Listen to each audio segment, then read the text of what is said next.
Zoran Vulik, Senior Marketing Manager, Communications and Digital Strategy at Bunge for the Refined and Specialty Oils Division. I've been with Bunge now for about 8 years, always working in a marketing role. Previous to this, I worked always in a B2B marketing role as well. Primarily, I'd call myself a marketing practitioner. So Bunge is in the food space. It is not, I've never worked in food before. So coming to this space in food was a little bit different. So I think I come with some unique perspectives that the business previously didn't have.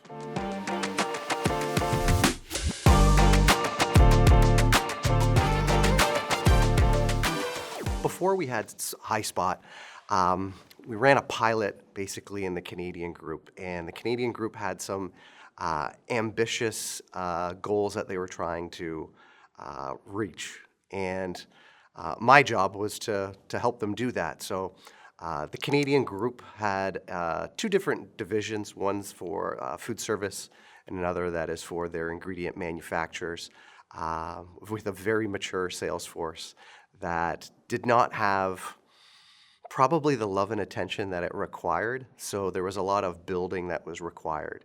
So building out sales assets and sales tools for that specific group. Going through that process with them to establish, what are the tools that they actually need, then building them out, then training them on that, and then deploying them to an internal system that we had, which was Microsoft Teams.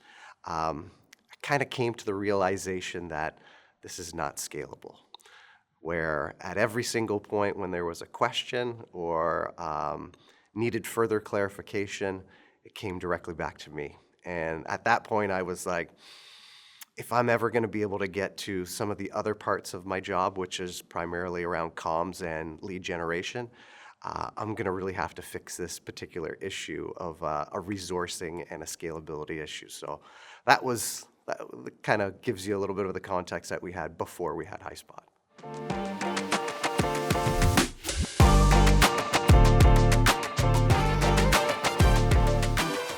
The first thing we did was, again, get buy-in, right? So I had an executive sponsor that believed in the solution, understood that what we were trying to do was kind of future-proofing us, allowing us to build the infrastructure so that when market conditions for the particular segment that we operate in that were not ideal, there was a framework that our sellers could use and have specific tools that would enable them to address those challenges, those market challenges. So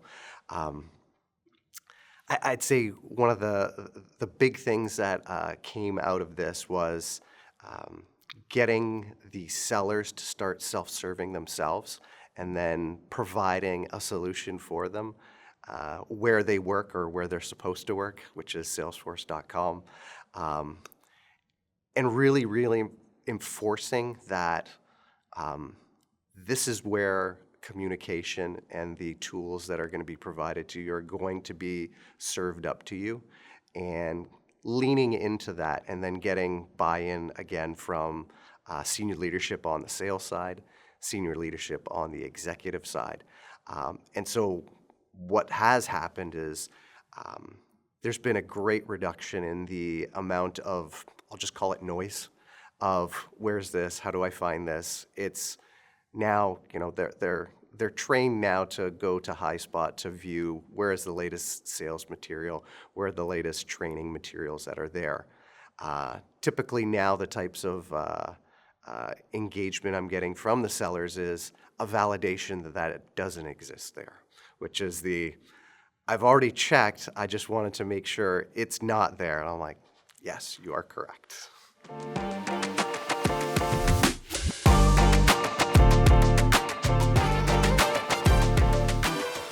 The way that we've ensured governance for our content really is through Highspot.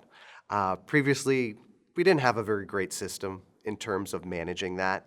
And so through our customer success manager, showing us the different governance tools that were available to us and how we could leverage them, has really put a good rigor in terms of how that content gets managed and how often we're getting feedback on it, and and the type of feedback that the product marketing teams are receiving, and again being prompted to review and update the content. So, I would say without Highspot, we probably wouldn't have had that structured approach to reviewing the selling materials that we're providing our customers, who are our sellers. That then gives them a level of confidence, because it's funny that our customer success manager, she'd always said to us, whenever you update content, you're always going to see an uptick in usage. And she was completely spot on with that. And it's kind of funny, because I'm like, we updated 2 lines. Like, there's not much that got updated. But it's the confidence that this particular piece of selling collateral that is being provided to our sellers, that is helping them into their day-to-day jobs, is being reviewed by the people that are backing it.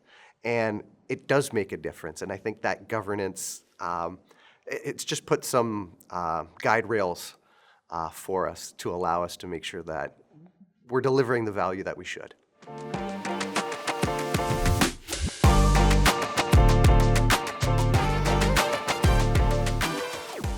This year, we're really focusing on sales plays that are in support of our commercial objectives. So previous to me coming to Spark, my team, the marketing team, had a fairly robust meeting with our managing director, who provided us, hey, here are the key initiatives that we have going into 2025. And pretty much for the most part, they all line up with us building out specific sales plays for those key initiatives. So I'd say how we first designed Highspot is going to look a lot different than what it looks like probably in the new year, where I think we designed it more for the masses, and now we are specifically designing it for the different sales teams and the different initiatives that those sales teams have. As an example, I know that our food service team has some ambitious goals that they have and some specific commercial objectives that they want to achieve. Those are going to be the first things that they see. So those are going to be prominently merchandised on that homepage, and then there's going to be a review process that goes with the scorecard. So all of that stuff, really ties together, where it's going to be pretty much like a full circle loop of, here's the campaign that we've created in Salesforce.com, that we've allocated accounts specific to it. Here is the training that goes with that specific sales initiative. Here are the things that you need to say. So here are the value propositions. Here are the assets that are available to you. And then here are the pitches, the sales pitches, and the digital rooms that go along with these assets. So it's really providing a full suite of tools for our sellers that is going to make their lives, I think, a considerable amount easier.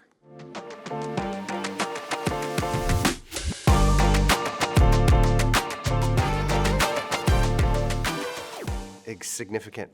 And the reason that I say that is, these are the marching orders specifically from our managing director. And what we found are, we had a hypothesis that, very much like if you build it, they will come.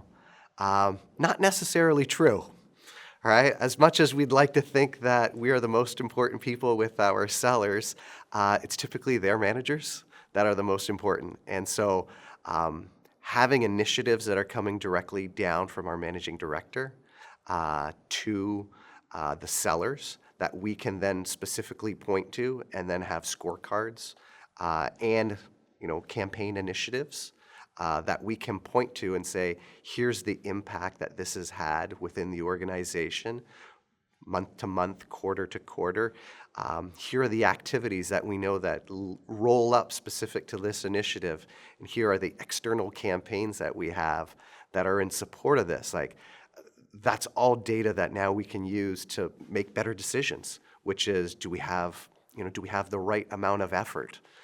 in order to be successful with these commercial initiatives? Do we need to add more resources? Are these the right resources? These are all things that we're now going to have the ability to answer that we previously haven't had, which I'm really excited about, and I know the team's very excited about it as well.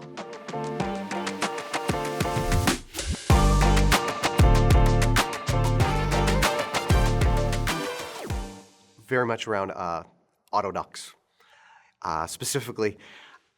And I think it's more around, again, if I had to go back 14 months ago, I probably would have done a lot of things differently.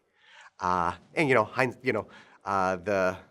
rear view mirror is always clearer than the windshield, right? So looking back is always easier. Having said that, I think simplifying things for the sellers, and instead of thinking about the metrics of, well, how much time are they spending here? It's almost doing the reverse, which is, how do I limit the amount of time that they're in here, but provide them the right value at the right time for exactly what it is that they're looking for? That's what I want to lean into more. And I think we can accomplish that specifically with AutoDocs, where that is always a specific function or task that our sellers struggle with, which is, building a presentation specific to a customer that has key information in it. If we can automate as much of that as we possibly can for them, and then provide them a solution, and then have them the ability to edit any of the information that's in there to personalize it to their customer, I don't think I'm going to have any sellers that are like, well, that's a useless exercise. I think I'll get the exact opposite. Yeah, that's probably the one that I'm most excited about.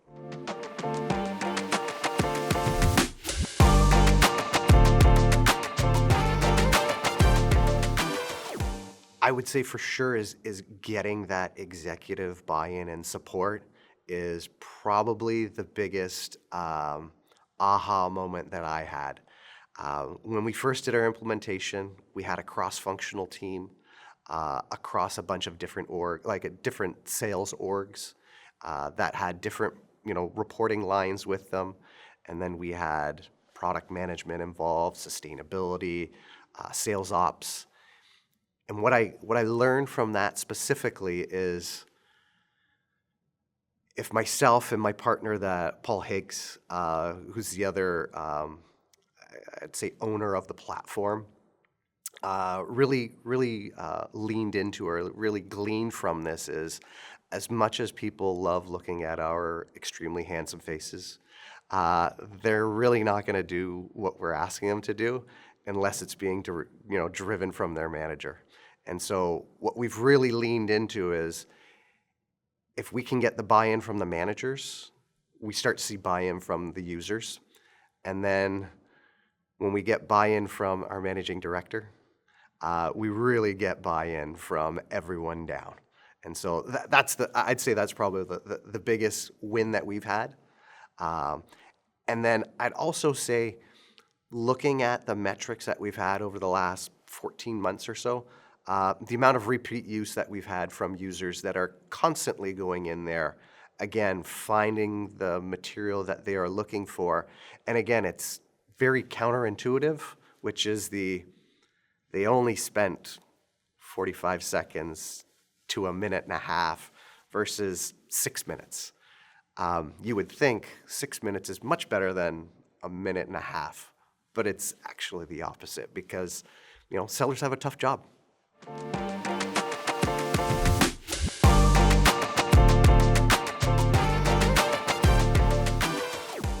I'd probably say it's the support that I got from the customer service or the customer success team. So Kelly Kerr, Tyler Nesbitt, Alex Moyce, they've been great sounding boards where Paul and myself would come up with some different ideas of, how do we increase engagement? How do we get people to start using the platform more? We decided to do a sales kickoff. And what we noticed with the sales kickoff is, you get a ton of people in a room, no one talks. So then it was, well, what's a good pivot from that? Well, let's go into their sales huddles, which is a smaller group within their managers, and we did micro learnings. And then those micro learnings were where we got really good adoption because it's a comfortable space. There's less people in there. They're familiar faces in there. They're not afraid to speak up. They're not afraid to tell us, Soren, that's wrong. That's not how I'm going to use it.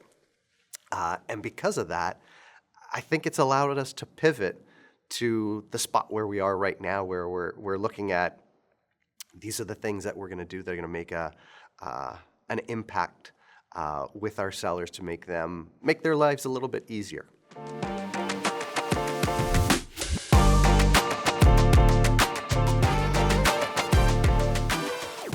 Highspot is an essential conduit between sales and marketing. There's no other way that I would put it than that. It allows us as marketers to focus on other aspects that help and support the business while we've got a dedicated tool that helps cover off one of the other parts, which is that enablement part. And without it, I don't think we would be nearly as successful as we've been over the last 14 months, I'd say.